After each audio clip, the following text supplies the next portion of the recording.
할렐루야, 찾아가는 설교 외선 목사입니다. 오늘 우리를 찾아오신 하나님의 말씀은 역대상 5장 18절에서 22절 말씀입니다. 르우벤 자손과 갓 사람과 므낫세 반지파에서 나가 싸울 만한 용사 곧 능히 방패와 칼을 들며 활을 당겨 싸움에 익숙한 자는 44,760명이라. 그들이 하갈 사람과 여두루와 나비스와 노답과 싸우는 중에 도우심을 입었으므로 하갈 사람과 그들과 함께 있는 자들이 다 그들의 손에 패하였으니 이는 그들이 싸울 때 하나님께 의뢰하고 부르짖음으로 하나님이 그들에게 응답하셨음이라. 그들이 대적의 짐승 곧 낙타 5만 마리와 양 25만 마리와 나귀 2천 마리를 빼앗으며 사람 10만 명을 사로잡았고 죽임을 당한 자가 많았으니 이 싸움이 하나님께로 말미암았음이라. 그들이 그들의 땅에 거주하여 사로잡힐 때까지 이르렀더라. 아멘. 하나님의 말씀이었습니다. 하나님의 말씀이 우리의 영혼을 터치함으로 영혼이 소송함을 잊고 심령과 삶이 새롭게 되는 역사가 일어나길 주 안에서 축복합니다. 자, 하나님의 그 은총을 아무리 많이 받은 자라 할지라도 그 은혜를 헛되게 받으면, 그러니까 그 은혜를 유지해 가지 못하고 땅에 쏟아버리면 어떻게 될까요?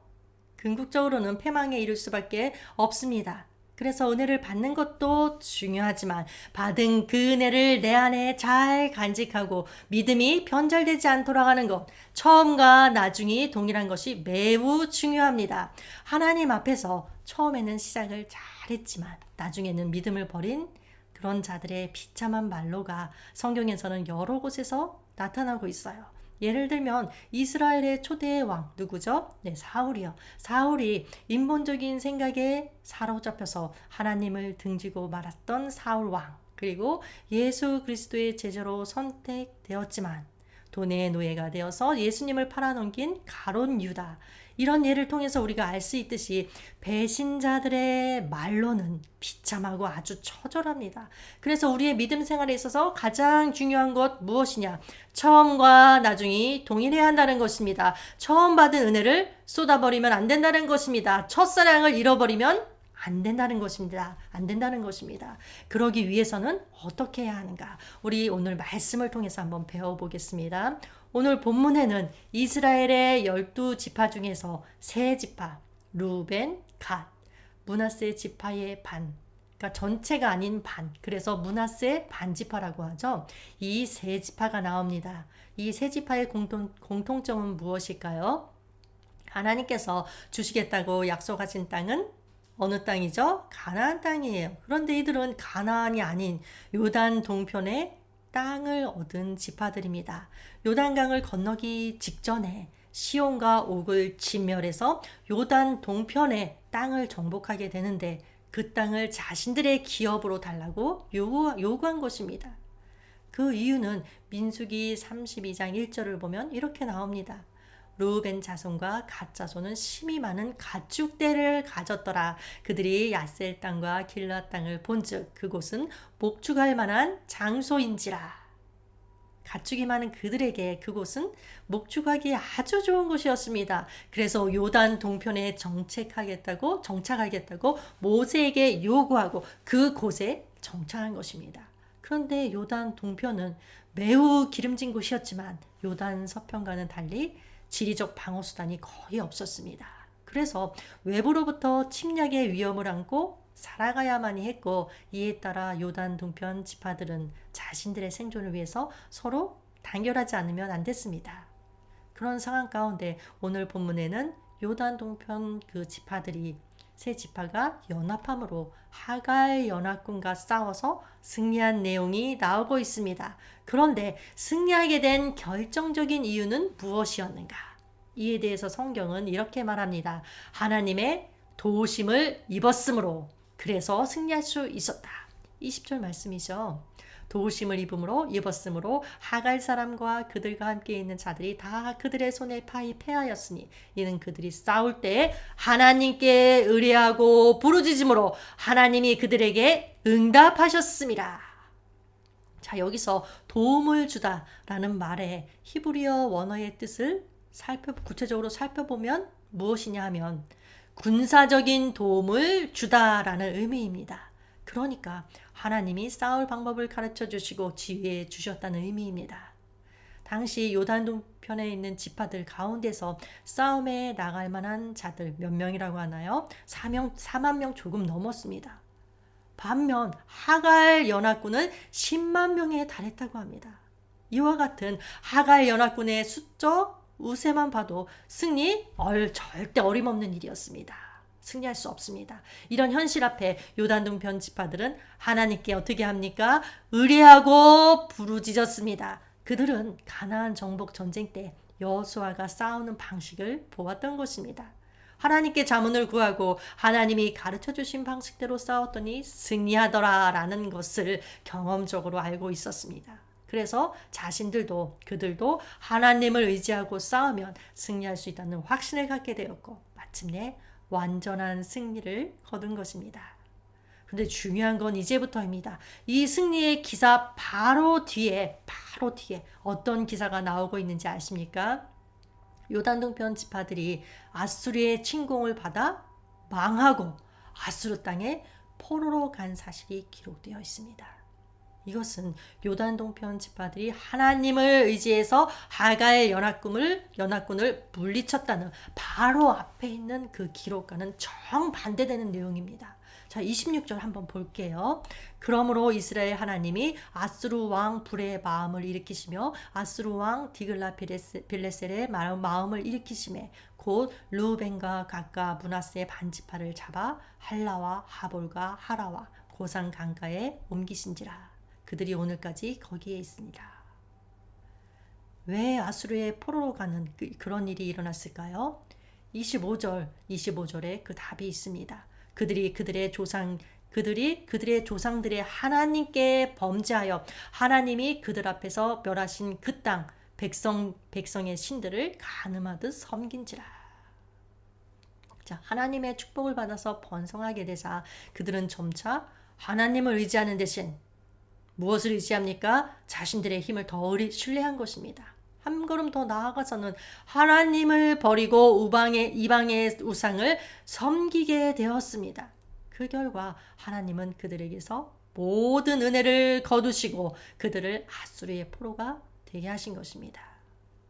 아무리 하나님의 은총을 많이 입었다 할지라도 이렇게 믿음이 변절되면 궁극적으로는 패망에 이른다는 교훈을 주고 있습니다.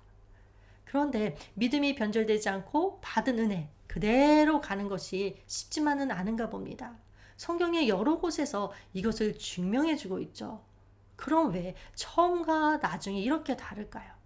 자, 오늘 본문에서 보듯이 요단 동편 지파들은 4만여 명으로 10만 명과 싸워야 했습니다. 그때 눈앞이 캄캄하고 아무것도 안 보였습니다. 그러니까 오직 하나님밖에 안 보이는 것입니다. 하나님만 바라보는 것입니다. 우리도 마찬가지입니다. 스스로 이겨내기 어려운 일을 만나게 되면 눈앞이 캄캄해지고 아무것도 안 보이니까 오직 하나님만 봅니다. 하나님밖에 안 보입니다. 그런데 어느덧 일이 슬슬 풀리고 형통하게 되면 드디어 무엇이 보이기 시작할까요? 세상이 보이기 시작합니다. 그런데 세상의 일들이 더 재밌어 보이고 더 좋아 보이는 거죠. 결국 하나님을 바라보던 나의 눈은 세상을 바라보게 됩니다. 그러면 결과는 뻔하죠. 그래서 사람들이 무엇을 보느냐 이것이 아주 중요합니다. 성경은 말합니다. 우리의 이 눈이 몸의 등불이니 눈이 성하면 온몸이 밝다라고 표현할 정도입니다. 그러니 우리의 눈과 마음 어디에 두어야 할까요? 세상에 둘 것이 아니라 하나님께 두어야 합니다. 그런데 사실상 인간의 이 마음 속에는 죄성이 있기 때문에 평안하면 하나님을 잊기 쉽다는 약점이 있습니다. 그래서 여러분들 영적인 내 허리띠를 더 바짝 동여매야 할 때 언제일까요? 어려울 때일까요? 평안할 때일까요?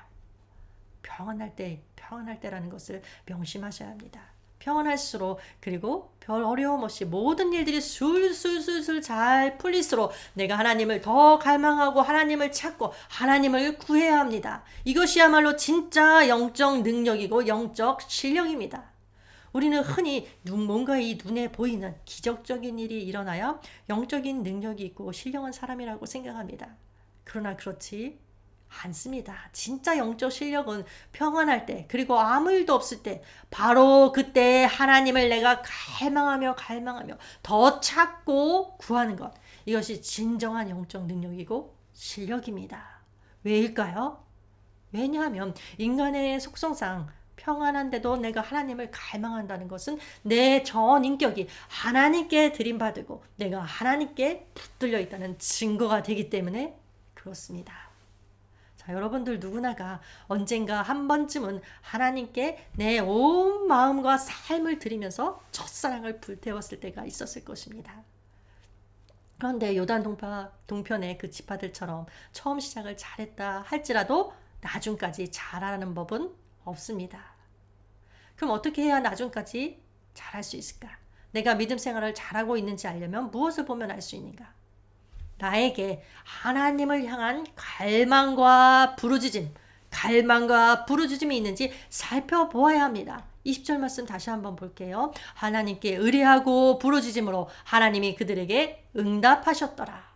하나님께 의뢰하고 부르짖는다는 표현이 나오죠.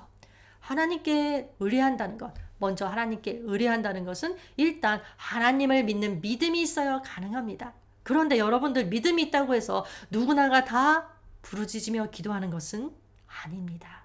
부르짖는다는 것은 믿음으로 사는 것을 말합니다. 왜냐하면 하나님께 내가 의뢰했다고 다 바뀌었다고 다 되는 것이 아니라 내가 하나님 앞에 부르짖어야만 비로소 하나님의 도우심이 나에게 오고 그래서 실제로 삶의 현장에서 역사하는 믿음이 될 수 있기 때문입니다. 그렇게 나의 삶에서 믿음이 현재 진행형으로 계속 역사하고 있어야 그 뜨거웠던 처음의 믿음, 그 뜨거웠던 첫사랑이 그대로 동일하게 유지되어 나갈 수 있다는 것입니다. 그러면 여러분들 부르짖는 기도란 어떤 기도를 말하는 걸까요? 첫 번째는 우리가 잘 아는 것처럼 소리내서 하는 기도를 말합니다. 같은 하나님을 믿지만 모두가 신앙의 컬러가 다릅니다. 그래서 어떤 사람은 기도는 부르짖어야 한다. 주여 삼창하고 부르짖어야 능력이 나온다. 또 반면 어떤 사람은 하나님이 기 먹으셨냐. 조용히 해도 다 들으신다. 내 시끄러워서 기도를 못하겠다 하면서 서로 얼굴을 붉힙니다. 참 재미있는 일이죠. 여러분들은 이런 일들을 어떻게 생각하십니까? 부르짖는 기도나 조용한 묵상 기도나 다 누구한테 하는 건가요? 다 하나님께 하는 것입니다. 그러나 그 제각기의 맛은 다릅니다. 여러분들 기도에 집중이 안 될 때 부르짖는 기도, 큰 소리 내서 기도하면 기도를 방해하는 악한 세력들이 물리쳐집니다. 그래서 능력을 받습니다. 그러나 조용한 묵상 기도는 어떤 이점이 있는가? 하나님과 내가 깊고 더 친밀한 관계를 맺을 때, 또 하나님의 마음이 어떠한지 내가 알고 싶을 때, 그럴 때 하면 아주 좋습니다. 만약에 부르짖는 기도나 조용한 묵상 기도 양쪽을 다 할 수 있다면 서로 얼굴을 붉힐 필요가 있을까요?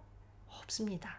왜냐하면 내 주변이 아무리 시끄러워도 내가 깊은 묵상 가운데 들어가면 그 시끄러운 속에서도 하나님과 나만의 골방이 위로 쭉 하나님을 향해 위로 쭉 형성되어서 기도가 올라가기 때문입니다. 그러니까 어떤 방해를 받는다는 것은 사실 자신의 연약함 때문이지 어떤 외부적인 요소가 아니라는 것입니다. 그런데 여러분들 소리 질러서 큰 소리로 기도한다고 해서 다 부르짖는 기도가 되는 걸까요? 그건 절대 아닙니다. 아무리 큰 소리를 낸다 할지라도 그 속에, 그 기도 속에, 그 목소리 속에, 그 음성 속에 간절함이 없다면 부르짖는 기도라고 할 수 없습니다. 그래서 둘째, 부르짖는 기도란 단순히 목소리를 높이는 것이 아니라 마음을 다한 간절한 기도를 말합니다. 사람마다 기도 생활의 연수에 따라서 또는 초신자냐 믿음 생활을 오래 했느냐 이것에 다 따라서 각기 기도의 그릇 크기가 다를 것입니다. 그러나 어떠하든지 그 기도 속에 간절함이 묻어 있다면 그 자체로서 능력 있는 기도이고 하나님께서 응답해 주시는 기도가 됩니다. 아무리 청산유수처럼 기도를 좔좔 잘한다 할지라도 그 속에 간절함이 없다면 주문 외우듯이 한다면 하나님과 나의 심정이 통하는 기도라고 할 수 있을까요? 자, 여러분들 그래서 기도할 때마다 구해야 합니다. 하나님 저에게 간구하는 심령을 부어 주시옵소서. 라고 기도해야 할 줄로 믿습니다.